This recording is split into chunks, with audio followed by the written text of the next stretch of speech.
Hey, hey, hey. Time for another Out of This World story from rSpace.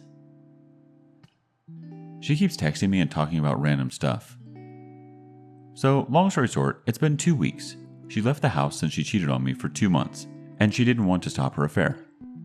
I recently, a week ago, told her I want no contact except when it's about our son. Since then, every day she texts me about random stuff. Yesterday, I was clear I don't want to be in touch with her since she doesn't care about me and I still love her, so I can protect myself and heal alone. I blocked her from Messenger so I don't see when she's online or not, and so I would think about her less. She's a bit shocked already. What did she do? Messaged me in the evening about something uninteresting, twice. Then this morning, again. Since I was ignoring her, she came to my house, pretexted she was worried since I wasn't replying. She was almost in tears and her voice was weird. She seemed in distress a bit. She added, "You ghosted me. It doesn't feel good." There are many things I could have replied, but I was a bit speechless she could say that to me after what she's done. She was going to a medical appointment and stopped by on the way there. I told her I don't want to talk to her except about our son again, and she left. 3 hours later, she gets out of her appointment and texts me the outcome, and sends 6 or 7 messages about it and asking if I had chickenpox when I was a kid, then asked if our son got anything weird on his skin. I just replied, no, even though she spends time with him every other day, so she knows very well he didn't have any problem. So she basically finds pretexts to just engage in conversation with me all the time, but she doesn't care about me since she won't stop her affair, didn't want to talk about it, and doesn't take any time to reflect on the situation, etc. She's just trying to get the best from me while staying away from the bad. She lives in a parallel dimension. First response from BK Forever. Stay strong, you're doing great, but you're letting her creep in more and more. Don't give her the "I still love you" message. It feeds her knowing that she has you as a backup. Don't respond unless it's specific to your son. At most, you can state, "Don't text me unless it's about my son," or you're ending the affair. The OP replies, I only told her that when I was justifying going no contact since she didn't understand why. It was basically, I still love you, and you don't care about me, so I'm not going to hurt myself anymore. I want to be away from you and heal alone. But yeah, I basically told her I'm there only as her son's father and that's it. I also said that obviously I want to talk about everything, but only once we both made some progress on our own and had time to think. I also implied several times there was no way we'd talk if she's still seeing him anyway. So yeah, I had ups and downs, but I feel like I'm now all good. Next bit of advice from City. Exactly this. I also think that she's maybe trying to keep the door open with you, OP, if it turns out that the relationship with the affair partner goes south. The small talks about her appointment and stuff, she doesn't want you out of the way entirely. She gives me a strong narcissistic vibe. It's all about her and what she wants. She leaves you, but is hurt when you try to do the same.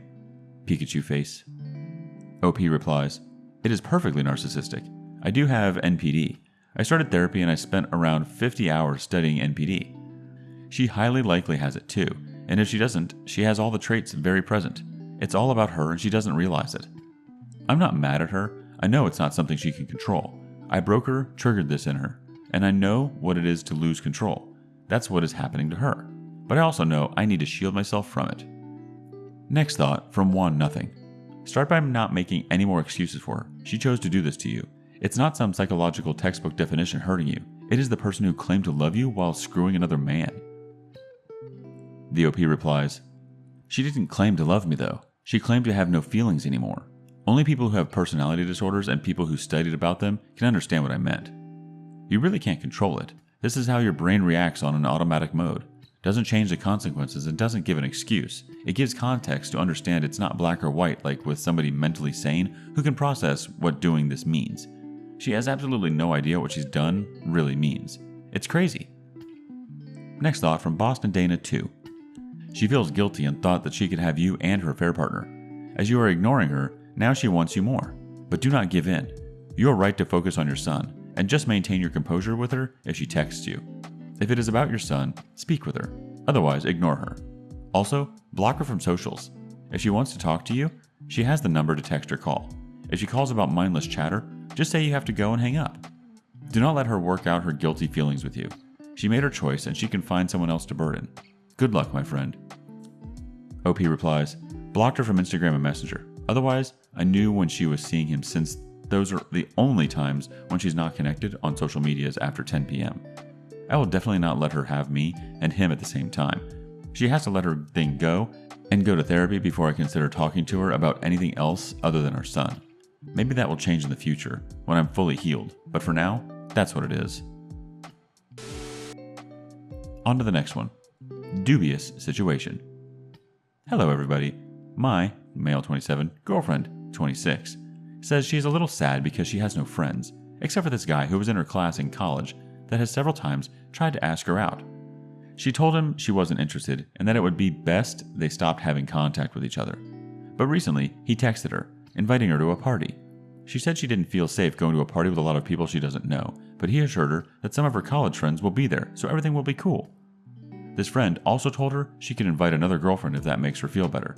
He, however, didn't think of recommending for her to take her boyfriend, which is me, to the party, even though he knows we've been 5 years together, something my girlfriend already expressed when she rejected his advances the first time. I'm telling her it's completely unsafe to go to a party under these conditions, especially with a creep such as that. It mostly seems that he is trying to get her into an environment with alcohol, where he can try and get her drunk in order to mess around with her. I also want her to have friends outside of our relationship, as I can appreciate how it's not healthy to center everything in your life around your relationship. However, independent of jealousy issues and whatnot, what do you guys think? First response from Reasonable Doubt 59. Plus side is she's talking to you about him. Minus side is she still talks to him and has no other friends. So don't bring just any friend, bring another girl. This definitely seems to be pointing to his motivations. OP replies, yeah, come alone to this party and let's have some drinks. What's the worst that could happen? Springfield 2016 chimes in, I think she needs to stop with this guy. He obviously is trying to get in her pants. Invite to a party without you? Tell her to find a new friend because he isn't one. Next up, JM Legend 22. Volunteer to go with her. Tell her you think this would help stop his advances and hopefully put the situation to bed. He doesn't want you there, but it's an easy excuse to say, well, you told me to invite someone, so I invited my significant other because we do things like go to parties together, etc. Lizard in the Sun has a comment before we move on.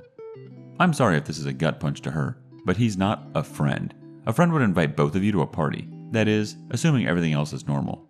The bigger question is, why doesn't she have any friends? If it's due to problems like severe shyness, friends moving, a recent relocation, having to drop her old friend group, etc., it's only reasonable to ask whether it's because of you. Did she have friends before you who have given up on even seeing her? Has your behavior made it impossible for her to maintain friendships? Something doesn't seem right about this. You've been with her 5 years. Can you say why she doesn't have friends or why you don't have friends as a couple after all this time? If this question is as it seems, and she's simply saying whatever she can to you so she can get attention from other men, then tell her she can go, but not to bother coming back. That's toying with dating other people or worse, based on her host's intentions. Assuming you're a good guy, you deserve someone with much more loyalty and much better judgment. On to the next story. Spouse fired for affair. Not sure what next steps are. I will preface this by saying D-Day is today. My soon-to-be ex-husband got fired from his job a couple of weeks ago. He told me it was due to a heated conversation he had with an employee he supervised. This evening, I find out that it was for misconduct related to an affair with an employee he supervised. She reached out to me on Facebook to let me know. I confronted him and he immediately denied it, but when I told him lying would only make it worse, he quietly gathered his keys and went to his mother's. I told her that he was on his way, and when she called me, I told her the whole story. She's very upset at the thought of losing her only grandchildren should I move back home, where my support system is. We have a 4 and 1-year-old. I live in a state I moved to for him, 8 hours from my family. I have very few friends because for the last 10 years that I've lived here, I've dedicated my time, energy, and love into building this life I thought we had together. I'm grateful that the affair partner confirmed my suspicions, as there have been many times over the last 10 years that I felt something off, but brushed it aside as paranoia from being cheated on and lied to in the past, by this same person. Does life get better? I'm a 35-year-old introvert with 2 small kids and virtually no friends. I do not make enough money to cover my bills, and he is still unemployed. I am lost. Thank you for reading my unorganized word salad. Mr. Banana says, you will survive this. Just take it one step at a time. Reach out to family, set up a plan and timeline. It's not starting over, but taking a different path. You are going to experience new, exciting, and terrifying situations. By 10 years down the road, these situations gave you knowledge and confidence to overcome anything. Glum Blackberry 9091 has the next thought. So sorry that his lack of control has put you and the children in danger of losing everything. Yes, you should move back home where you will have support without guilt. Not saying that his mom would guilt trip you into trying to work it out, but why take that risk? Pack up and get gone. Our last comment from Mizzy Lizzy 78. Get separate finances, call a lawyer, and ask about moving your kids home. Time to get streams of income from home. Buy gift cards, Visa and groceries for later. No contact, Gray Rock with co-parenting app.